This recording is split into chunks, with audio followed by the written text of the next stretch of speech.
One of Bernays' main clients was the giant United Fruit Company. They owned vast banana plantations in Guatemala in Central America. For decades, United Fruit had controlled the country through pliable dictators. It was known as a banana republic.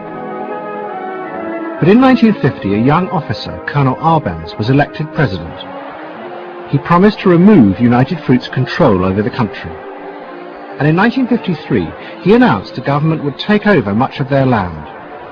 It was a massively popular move, but a disaster for United Fruit, and they turned to Bernays to help get rid of Arbenz.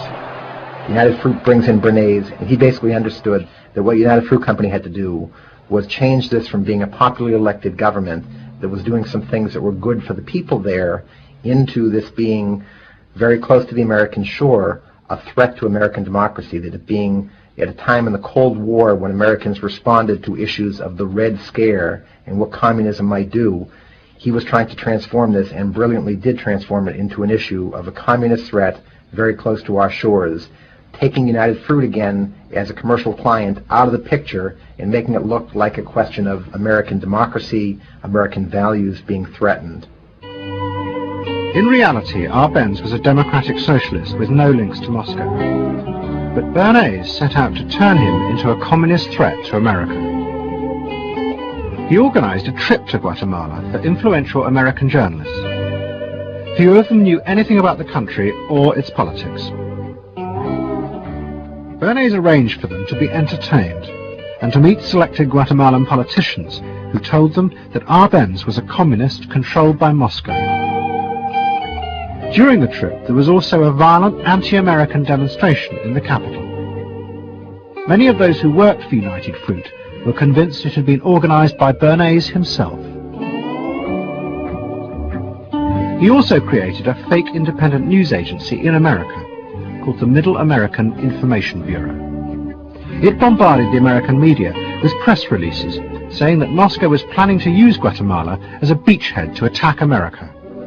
All of this had the desired effect. In Guatemala, the Jacob Arbenz regime became increasingly communistic after its inauguration in 1951. Communists in the Congress and high governmental positions controlled major committees, labor and farm groups, and propaganda facilities.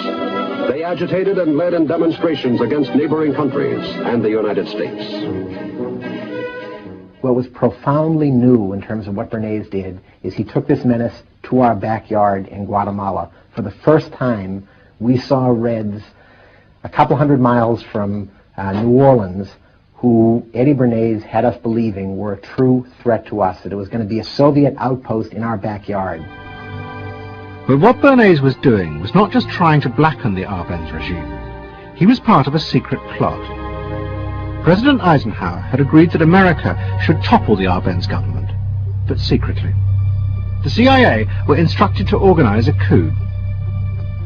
Working with the United Fruit Company, the CIA trained and armed a rebel army and found a new leader for the country called Colonel Armas.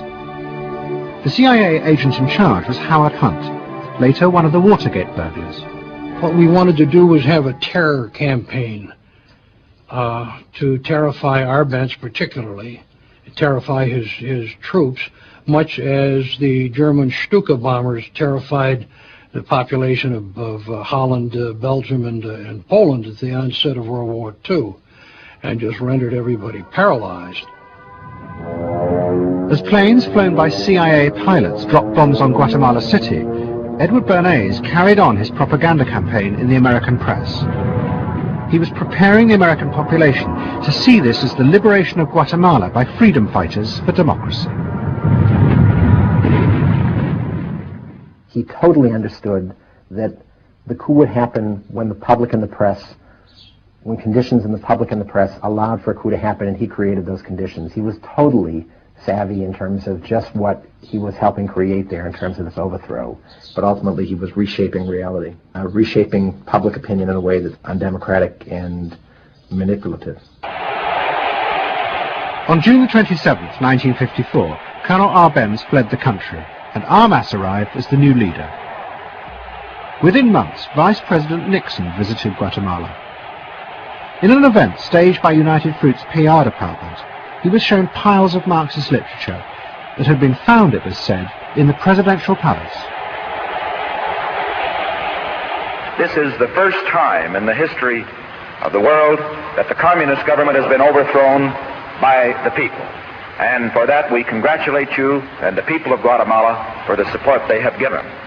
And we are sure that under your leadership, supported by the people whom I have met by the hundreds on my visit to Guatemala, that Guatemala is going to enter a new era in which there will be prosperity for the people together with liberty for the people.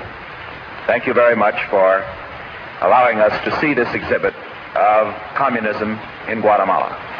You're welcome. And for dinner, see what Mother has for dessert. Banana gingerbread shortcake. Just another of the many tempting ways in which this nutritious fruit can be prepared. So now that you've seen where bananas come from before they reach your table, our journey to Banana Land is ended. We hope you enjoyed the trip. We know you like bananas.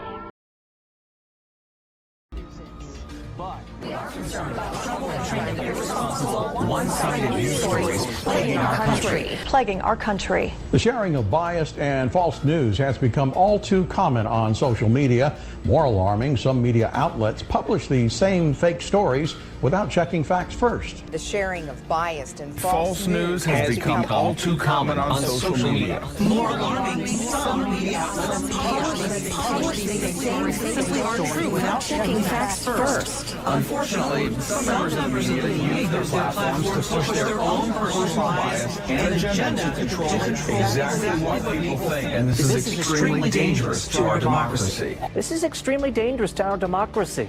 This is extremely dangerous to our democracy. This is extremely dangerous to our democracy. This is extremely dangerous to our democracy. This is extremely dangerous to our democracy. This is extremely dangerous to our democracy.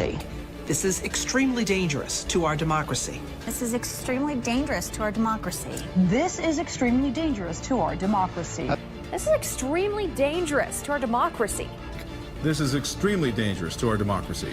This is extremely dangerous to our democracy. Thank you for your attention to this matter.